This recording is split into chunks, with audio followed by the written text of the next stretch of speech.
안녕하세요 여러분, 오스에서 온 KD입니다. 외국인이랑 사귀면 어떨까? 유럽 사람들은 어떻게 연애하지? 그리고 서양에서는 보통 결혼 전에도 동거하는 건가? 이런 점들에 대해 궁금하시면 한국과 서양의 연애 문화 어떻게 다른지에 대해 오늘 한번 같이 알아볼까요?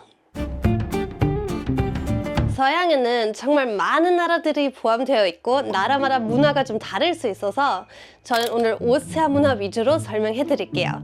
물론 특히 이런 주제에 대해 얘기하면 항상 개인적인 차이도 있다는 거 참고해 주세요.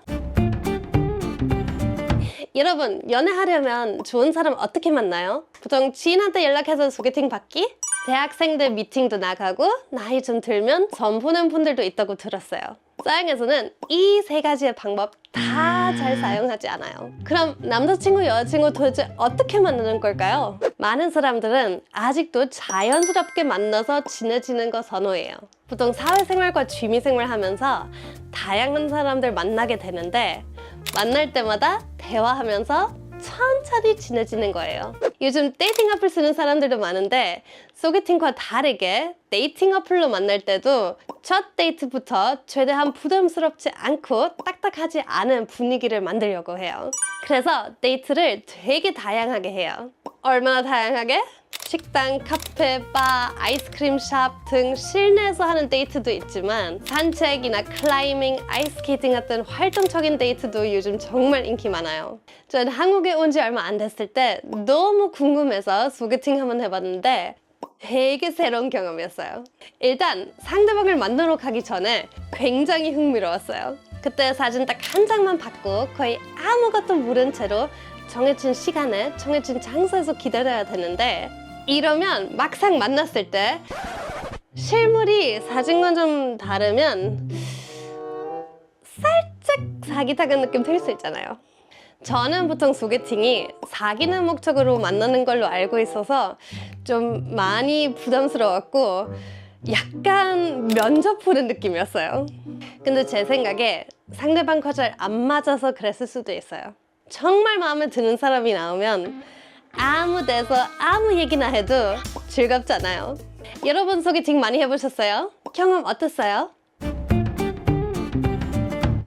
역시 연애할 때도 한국은 빨리빨리의 나라예요.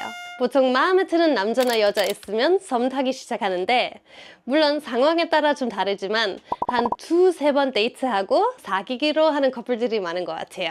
이건 느릿느릿한 유럽에서 상상할 수 없는 일이에요. 유럽에서는 사귈 때까지 보통 몇 주부터 몇 달까지 걸려요. 이유는 바로 순서가 좀 달라서예요. 한국에서는 사귀자는 게 이제부터 좀 더 진지하게 만나면서 서로를 알아가보자는 의미인 것 같아요. 그래서 보통 먼저 사귀고 그 뒤에 상대방을 깊이 알아가는 거예요. 서양에서는 완전 반대예요. 서로 먼저 천천히 알아가고 그 뒤에 사귀는 거예요. 왜냐하면 호감 있어도 잘 모르는 사람이랑 남자친구, 여자친구 같은 깊은 관계를 만들 수 없다고 생각해요. 그래서 먼저 신뢰를 쌓으면서 성격, 가치관, 라이프스타일, 휴머 코드, 미래 계획 등 서로 잘 맞는지 확인하는 거예요. 나랑 사귈래? 같은 명확한 고백 보통 잘 안 하지만 자연스럽게 서로 가까워지고 어느 순간 우리 이제 공식적으로 사귀는 거야? 같은 대화가 오가면서 관계가 정해져요.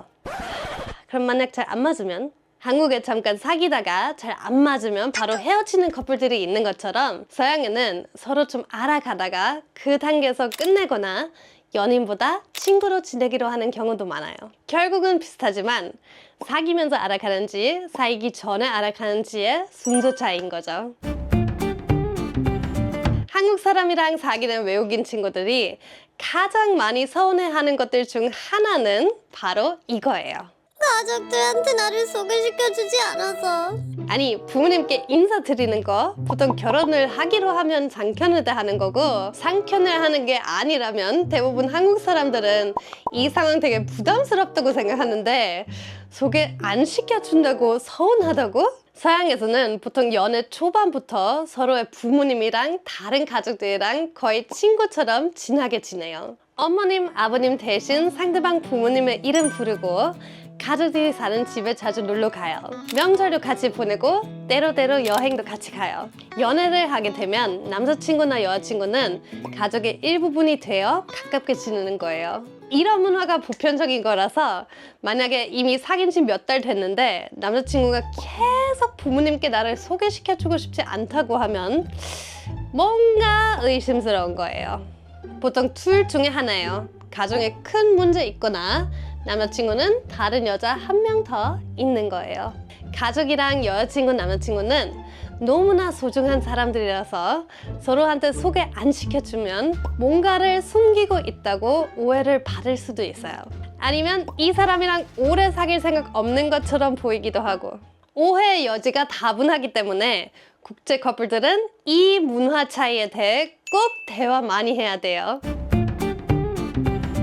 한국에는 대부분 사람들이 동거를 안 해보고 결혼한다는 거 알게 됐을 때 조금 놀랐어요. 왜냐면 대부분 서양 나라에서는 상상할 수 없는 일이에요. 만약 저희 부모님한테 동거를 한 번도 안 해본 남자랑 결혼하고 싶다고 하면 미쳤어? 라고 할 것 같아요. 왜 그럴까요? 결혼은 아주 큰 결정이기 때문에 결혼하기 전에 동거를 안 해보는 거 보통 안 좋다고 생각해요. 데이트하면 보통 상대방의 좋은 모습만 보게 되는데 만약 함께 살아보지 않으면 상대방과 함께 보내는 일상이 잘 맞는지 안 맞는지 어떻게 알 수 있나요? 그래서 동거로 다양한 상황을 마주하고 함께 잘 극복할 수 있는지 그리고 파트너로서 정말 잘 맞는지 확인하는 거예요.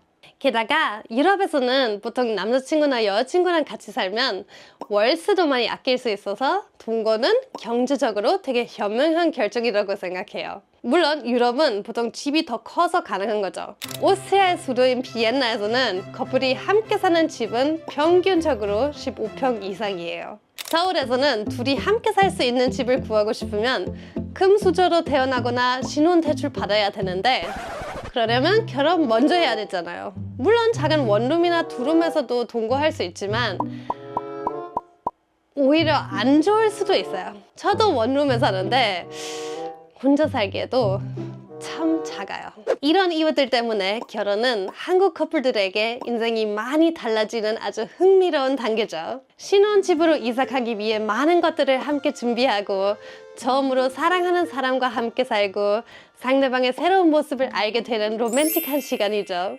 반면에 서양에서는 사랑하는 사람이랑 보통 이미 같이 살고 있고 상대방의 다양한 모습을 이미 잘 알고 있어서 결혼할 때 바뀌는 게 많이 없어요. 오늘 서양의 연애 문화에 대해 좀 알아봤는데 여러분 어떤 점 가장 놀라웠어요? 물론 이 외에도 연애 문화에 대해 얘기할 거 많죠. 그래서 파트 2도 보고 싶거나 궁금한 거 있으면 댓글로 남겨주시고 앞으로 더 많은 영상 보고 싶다면 좋아요와 구독 눌러주세요. 그럼 다음 영상에서 또 만나요. 안녕!